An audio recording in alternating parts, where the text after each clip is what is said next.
Hey guys. Hello, hello. I'm Haley Bedard. And I'm Alicia Lom. We are the Misery Loves Garlic Bread podcast. We cover true crime cases and a bunch of weird and spooky things while keeping a lighthearted comedy twist. Our true crime part covers topics like serial killers, con artists, cold cases, and so much more. As for spooky, we're talking paranormal experiences, conspiracy theories, urban legends, and all things that go bump in the night. Join us every Sunday while we share a loaf of garlic bread, ramble on, and overshare way too much about our lives. Way too much, guys. We're active on social media outlets. Find us by basically just searching Misery Loves Garlic Bread. Listen to us on Podbean, Spotify, Apple Podcasts, and any of your usual listening platforms. Hey, Alicia, where are we living? Oh, on the spooky side.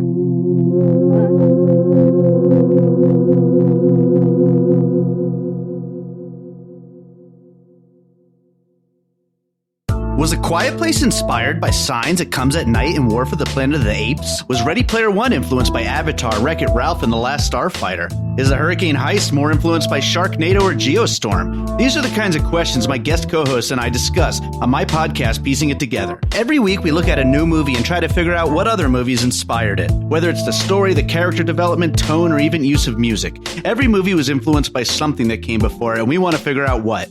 Check out Piecing It Together on your favorite podcast app or check us out on piecingpod.com. You can also follow us on social media at piecingpod. Piecing It Together is a part of the All Points West podcast network.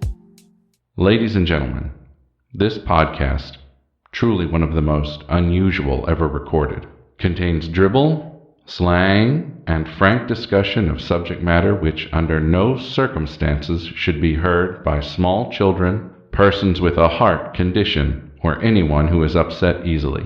If you are such a person, or if you're the parent of a very small child in the room, we urge you to switch off your streaming device now.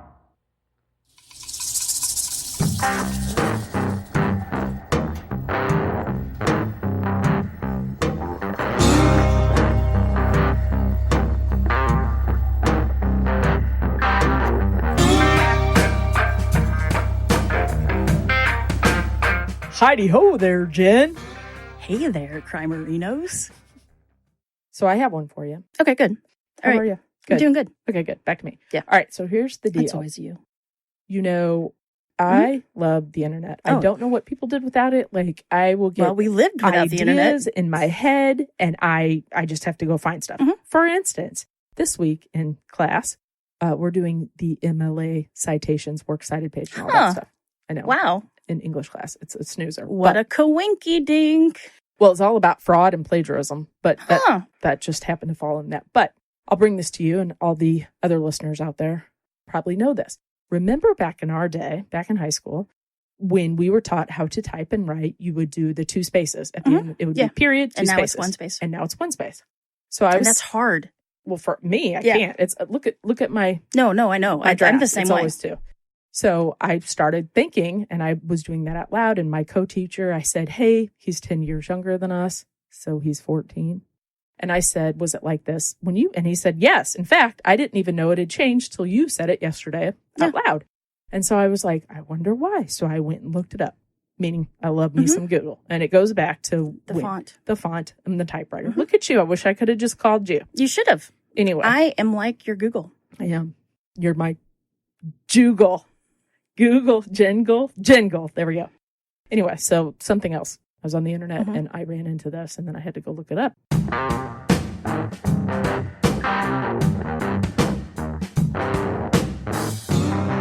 Jen? Camille. Cam. Science, Commode. as we know, Camel toe. has come a long way. Long way. Long way. It's come a long It's way. long. I'm telling you. It's a long time. So it's come a long way. And it has allowed us to do a great many things, such as discover new diseases and cures for these diseases. Fly to the moon. Often it has been, shall we say, not so forthcoming with what or how it's practiced, but even worse, it lied. It lied to those who already suffered so much in American history. Science slide? This is the story of how ignorance and blatant racism affected an unknown amount of people, all without them even realizing they were being used as a medical guinea pig. and who would eventually pay with their life. So, Jenny, do you remember those videos in middle school we saw? And they would warn us of the terrible STD, sexually transmitted disease. You mean the clap Yes, the clap. and the chlamydia? Or the drip. The drip. Oh, God, gross. Anyway, they used to be called sexually transmitted diseases. STDs. Now they're called, Love bugs? close, sexually transmitted infections. Oh, I did not. STIs now? STIs. You didn't know that? Mm-mm. Oh, yeah. That's what they call them now. Fancy.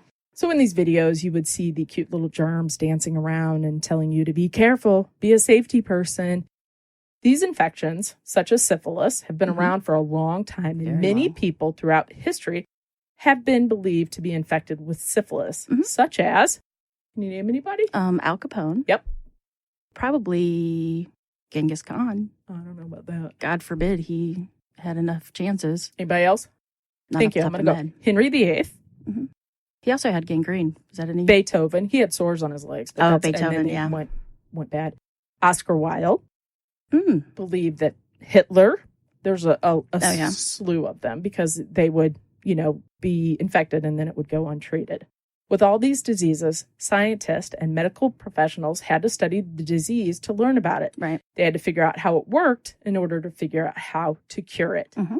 Starting in 1929 and continuing all the way up till 1972, the longest running public health campaign, or in this case, a better word would be experiment, because that's really what it was, Right. would take place in Tuskegee, Alabama. It all started in 1929, Jen. The U.S. Public Health Services began a large health project, which would include 6 southern counties in Alabama. Medical officials would examine and then treat Black men and women, all with syphilis. Seems pretty okay, right? Seems kind of nice. Besides that, they've picked. Thank you. That's what I was going to say. Picking some of the poorest counties that Right. desperately Did they needed pay treatment. them? Do you know? No, they got free Medical care. treatment. When medical staff showed up and tested people, they determined that there were nearly 40% infection rate among those that were tested, which would be nearly 3,700 men and women. 3,700? 40%, that means almost half. Like, come on, that cannot be right. Right? There's no way. That's a no. This all goes back to making things, lying, tweaking to get what you want. An important role here was to remember that medical tests were not all that accurate at the time.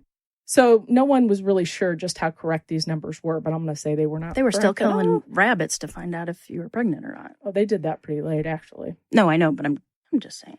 So I'm not a doctor, Jen, but I do No. play Tell me. one. Say I do no. play one on the podcast, but I'm going to say that I just don't think those numbers are correct. So it was decided through public funding as well as some donations from rich people. Around 1,400 people would begin being treated for syphilis free of charge. Now it's time for your science lesson. Look at a history lesson. I'll get a science lesson. See how I've done that? Which I did I needed I to love look this up history. because I kind of forgot how it all works. Well, you wanted to get the facts straight. Yeah, plus I slept through all this during my high school classes. Whatever. Syphilis is caused by a microscopic spirochete. I don't know how to say. It's something, okay? It's a type of bacteria. And Spell it. it doesn't matter. Spirochete. Spirochete. Sounds Italian, but it's not. It's like, whatever. Germs. It's germs, okay? It's a type of bacteria that is transmitted through sexual contact or from mothers to children when they're Right. born. It's most infectious in the early stage when sores appear. And we all know those sores. Ooh, No, we don't. okay, I don't know the you stories. do. During the second stage of syphilis, the infected will have painful rashes, sores, and swellings. If it goes untreated, the disease goes into the third and final stage, which is the latent stage and can lead to disability, insanity, and death. Syphilis does not go away, Jen. It never goes away. No matter what that No. boy told you in high school, it does not It's go like away. herpes. Unless you get it treated. It can stay dormant for years or even decades and hide. And then peekaboo. Hi. Back to the story. So this time in history reflects the ignorance that people, even the medical professionals, had, which included their thoughts about the human body. I found this particularly interesting. Public health services had conducted studies and believed that syphilis affected Black people differently Oh. than white people. Well, that would make sense, Right? because they're totally different. It was thought that the disease affected the cardiovascular system in Black people, and it affected the neurological system in white people. Today, we know that is false, but That again, is so stupid. you need to know about racism. These are in the South. scientists Yeah, I back know. in the 30s. 19 yeah, it's not even that. I mean, it's that long ago, but it wasn't that long ago. That's why, I mean, when you look at this, how really shameful this is. They didn't do this to a bunch of white people with syphilis. No, of course not. Shame on you. No, they It gets never. worse. I know. When the Tuskegee study began, patients were being treated with mercury Oh, good. and bismuth, which were all heavy metals. Right. And not the kind with the big hair. Dun, dun, dun. Treatments sometimes went on for over a year. Now, it's about at this point that questions started coming in. Why were some of these patients doing really well with the treatment while others were not? Studies were showing that some of the men were doing really, really well with little to no treatment in the later stages of the disease, while leading some to believe that maybe, just maybe, they didn't need treatment in the later Oh. stages. Maybe it self-cure itself. Yeah. Uh-huh. It'll just, Disappear. like a virus. So I guess here's where I need to mention a little tidbit that I left out earlier. You Mhm. see, the year this all started was in 1929. And Jen, what was going on at that time in the country? In our great country in 1929? Big Oh, crash. the Depression. Very good. The Depression was hitting hard and would continue to do so for many years. Happened in October. So in 1932, it's been 3 years. 3 years, 2.5. give or take, the government decided that, this is really expensive and we just can't afford to treat all these people. So they tweaked the project just a little bit. Instead of treating those people, many of whom were obviously extremely poor and could never afford medical care or treatment on their own, officials decided to observe the, you ready? Quote, study in nature, end quote, principle. You know Oh, what that is? Just to let them go.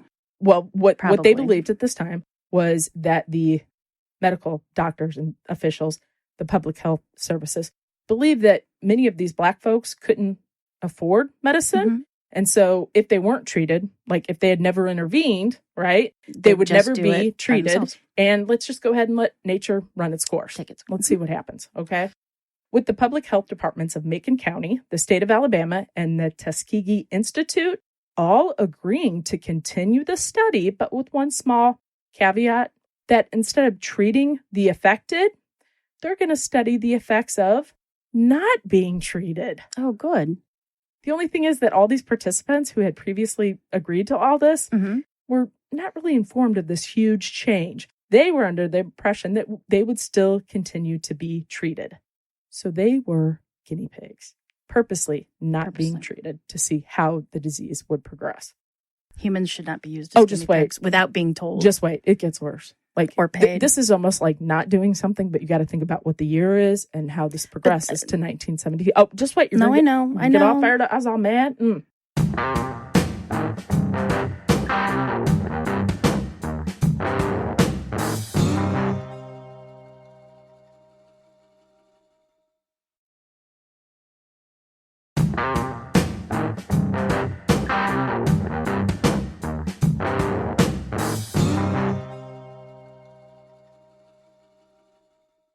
The Public Health Services Department decided to only choose male subjects, that is, Black men, because they were afraid, this is so nice of them, they were afraid that pregnant women would actually pass it on to their unborn children, and that wouldn't be nice. But you know what's funny, Arjun, if you think? What do men and women often do? Dance? Yes, dance. That's correct. A nurse who would later become famous, or infamous, I guess, is the Florence subject Nightingale? of an HBO movie. And the movie was Miss Evers' Boys. It's on HBO. The woman's name was Eunice Rivers, and she was a nurse. She was hired to help find subjects to participate in the study. Word spread fast about how men could be receiving free health care, and the turnout was huge. They came in, word of mouth, churches, places of work. They were all spouting that, hey, go get checked. You know, if you have it, you're going to get treated free. If you don't, you're good. You're great. It's great. And it's free. 399 Black men with late-stage syphilis were chosen to be the subject group, while 201 uninfected Black men were chosen to be the control group. You know what that is, right? Yes. I didn't want to go over that.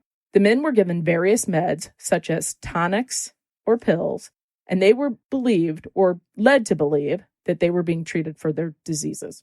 Syphilis, at this time, was called bad blood. During their treatment, or the course of their treatments, in addition to receiving these tonics or oils or rubs, they would often get these other procedures, very painful, like spinal taps. No. They would do that, and they would tell the men that this was a back shot or a back injection, but really what they were doing is pulling the spine out to test it to see if the syphilis was in there, if it was on its way to the brain. They wanted to see how it had progressed in the body. That is horrifying. In order to make this successful, local doctors were instructed to never treat these men if they came to them seeking assistance. Now, let me run that past you again. So the people of the study went to all the local doctors, the area doctors, and said, here's a list of gentlemen. You cannot treat them. If they come to you, placebo them, do whatever you have to do, but you do not treat them. And the doctors did it. Now, that goes against the... I'm going to guess that they were paid. I couldn't find out that they were paid.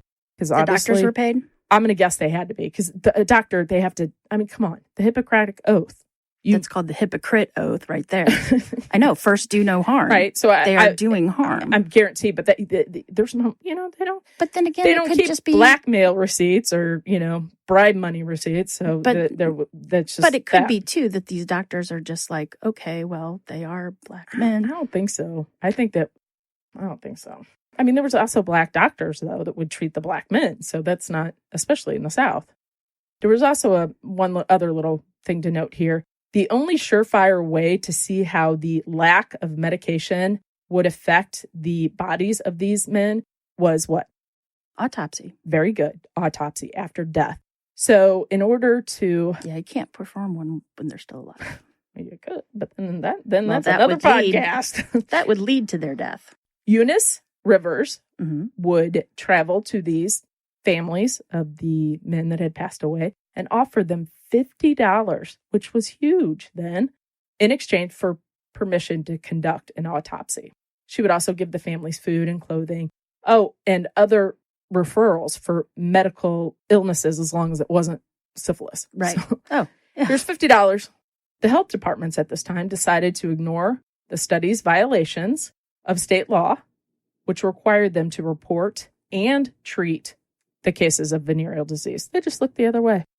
As the men, who were sometimes referred to as volunteers, began dying off, medical journals were not reporting that statistically, men who had syphilis and were left untreated would live shorter lives, and many would even end up dying from it.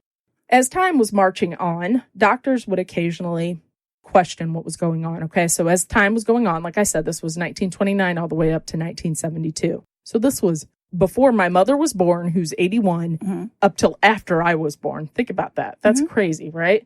This was going on. So doctors would occasionally stumble upon this and question it. Really? Is this ethical? Is this, they would think something's amiss here. Officials of the study... Was it ethical? What do you think? Officials of the study would assure the doctors and others that they were doing the public a great service because they were getting all this knowledge against this awful disease in which they could use later. Many of these guys would be like, oh, okay. And I guess they likened it, and this is terrible, animal experimentation. So here we go. Now you're going to get angry again. Here comes World War II. It's ending. And with the end of it, it is discovered that the Nazis were performing torturous medical experiments on these people. But guess what? The Tuskegee experiment right here, good USA down there in Alabama, the exact same thing, kept going. And it was different after all. They're going to help people later on. But that's okay. And so on, and so on, and so on. No, I know. It's horrible. So thank goodness, as time is going on, education is getting better. Technology is getting better. Science is getting better. Even with the invention, or I guess discovery of penicillin, and that happened late 20s, early 30s, but it did not get into full, big, widespread use until late 30s, 40s, 50s, something like that. So these doctors were told not to treat them purposely with penicillin. However, some of these The researchers told doctors not to Yes, treat them with the the same penicillin. doctors. However, which I think is kind of funny, a lot of times these men would go in for other illnesses or viruses and be prescribed penicillin. So that's skewing their experiment anyway. Mhm. So like strep throat, they'd get penicillin or whatever, right? Right. And so that would also go to affect the syphilis. Their statistics We're off anyway. anyway, yeah. Enter a man named Peter Buxton, who worked for the San Francisco Health Department. Now, he had heard about the study that was going on from a coworker in 1966. Stay with me on the years here. 1966. He's Started doing the in study, 29. Mhm. right? At the time, he was hired to track venereal diseases for the San Fran organization. And he was furious that here he is in San Fran trying to track the disease, trying to help it, and trying to cure people, right? And get them healthy, learning that this is all taking place in Alabama, where not only are they not curing people, but they're purposely not treating them. So he's furious, right? Well, yeah. Because, people move. So then you're going to contact the media. He speaks to a reporter named Gene Heller, who is an AP reporter, gives all the information that was taking place down there, everything that he could collect. He's like, here it is. Do something about this study. You would think you would call the WHO. That's a World Health Organization. Yeah. Reporter Heller would go on to publish a story in the Washington Star in July of 1972. Wow. So that's a good 6 years of research. I hope you didn't The study? take this copyrighted study and read it to our listeners. I didn't. Or did I? Just kidding. The Tuskegee syphilis study would not only shock a nation, but the world. It was news all over. This was, I bet. This was huge. Everybody was in danger. Medical experiments were not new at this time, nor were they always ethical, as we know. But to purposely withhold medical treatment from Black men in a community that so needed it and were unable to afford it, that's disgraceful. It's 1972, after all. The struggle for civil rights had already jumped over so many hurdles. Yep. But this was more than civil rights. This was human rights. Trust me, I know. Famed civil rights attorney Fred D. Gray, Fred D. Gray, not Freddie, Fred D. Gray, who sued the Public Health Service and the state of Alabama on behalf of the men and their survivors. Good. The case would be settled out of court for medical care for the family, as well as 10 million buckaroos. But not enough, if you ask me. No, because how many? It was a class action suit, correct? So as part of the settlement, the U.S. government promised to give lifetime medical benefits as well as burial services to all the living participants.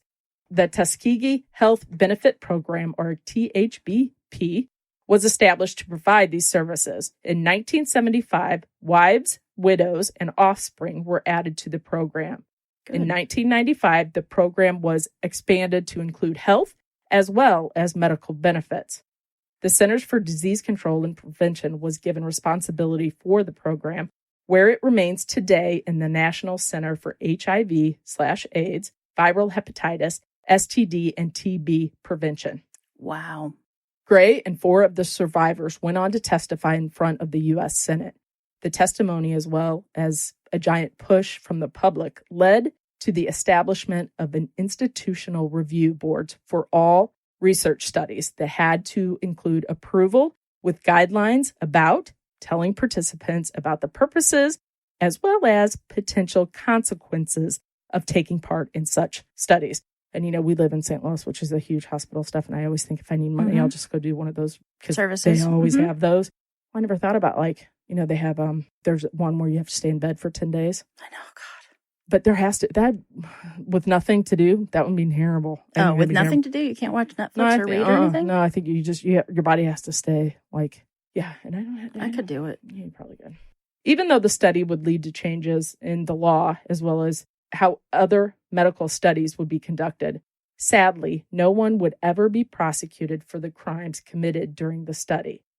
Finally, the study ended in 1972-ish, 1973. After the article. The last participant and survivor passed away in 2004, although he was far from the last infected or affected by this travesty. How many wives, girlfriends, and children were affected? It was never, you can't ever figure that out. Well, in when it started, there was 399 men.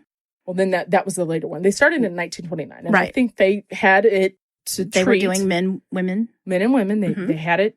and then It started off good. and went then bad. they just went to 399 men. So if those men just had one wife, and one kid. And then they have one. And yeah. right? So But you then don't know because if- they never calculated all that. Right. You know? some of them might not be married, and they might have been Mm-hmm. at the bar going, "Hey, hot stuff, you want to?" Mm-hmm. Yeah, You can't calculate it out. Yeah. Okay. It, In it's hard. 1997, President Bill Clinton apologized on behalf of the nation. Oh, thanks, Uncle Bill. 1999, Tuskegee University National Center for Bioethics in Research and Healthcare hosts the first annual commemoration of the presidential apology. That's really kind of shocking if you think about it, 1999 versus 1929.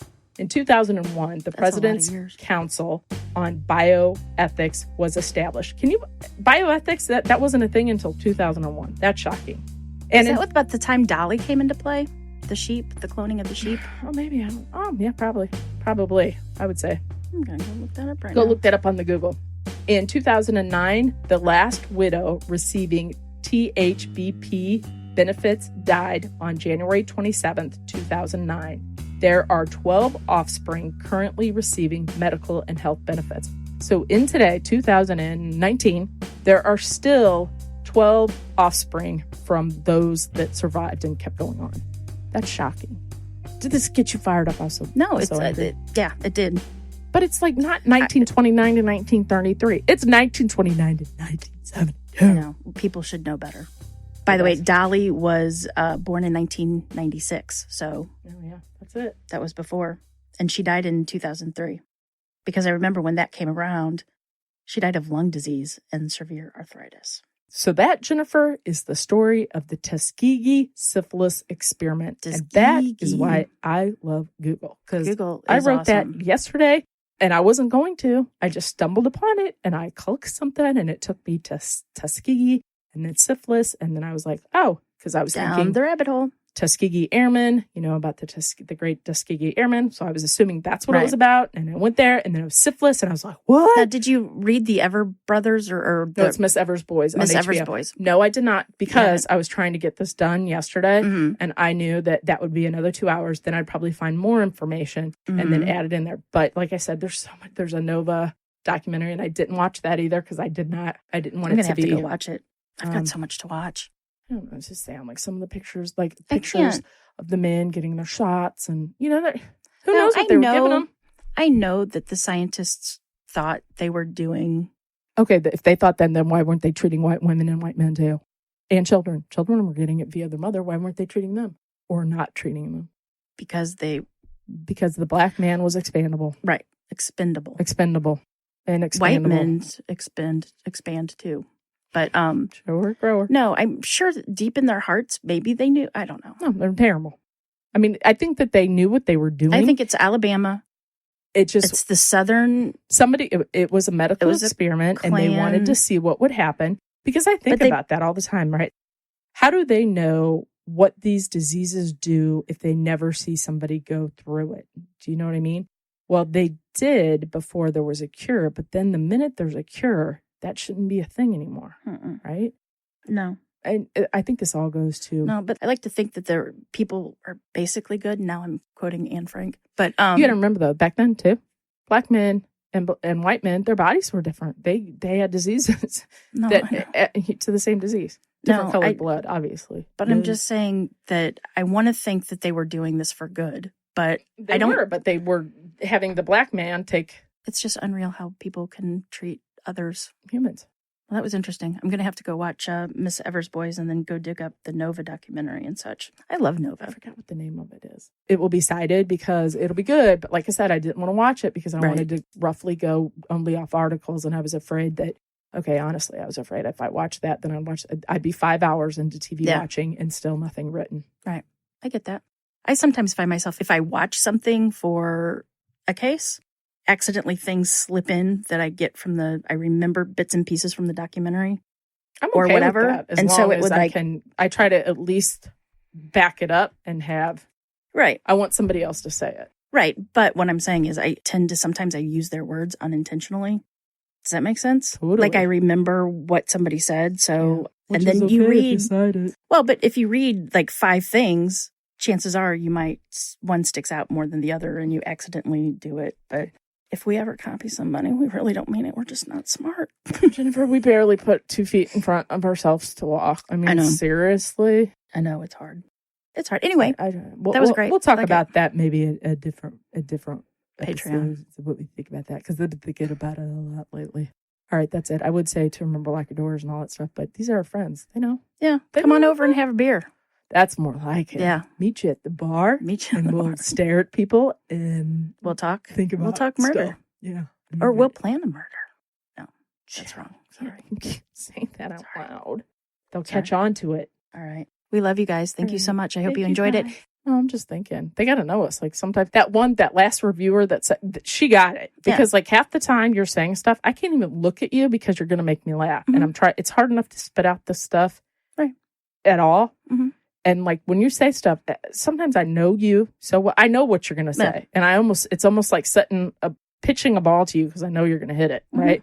And so I know what you're going to do, and so sometimes that's why I just ignore you because I know. Sometimes I ignore myself, so And it's then okay. sometimes it hits me out of left field. Look at all the baseball analogies, and I laugh.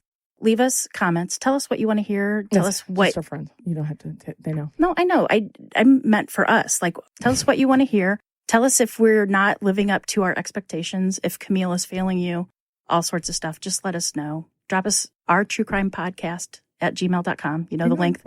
Just reach out to us. Let us know what you think of the episodes, so on and so forth. We love you very much, and we appreciate you more than we could ever let you know. Almost as much as Nico, but not quite. He's the third person, but not the third person that needs to be kicked off the podcast, the invisible third person. No, Nico is the glue that holds us together. He is. He's a super glue. He's the gorilla glue. He is the gorilla glue. Gorilla glue. All right. Say bye. Bye.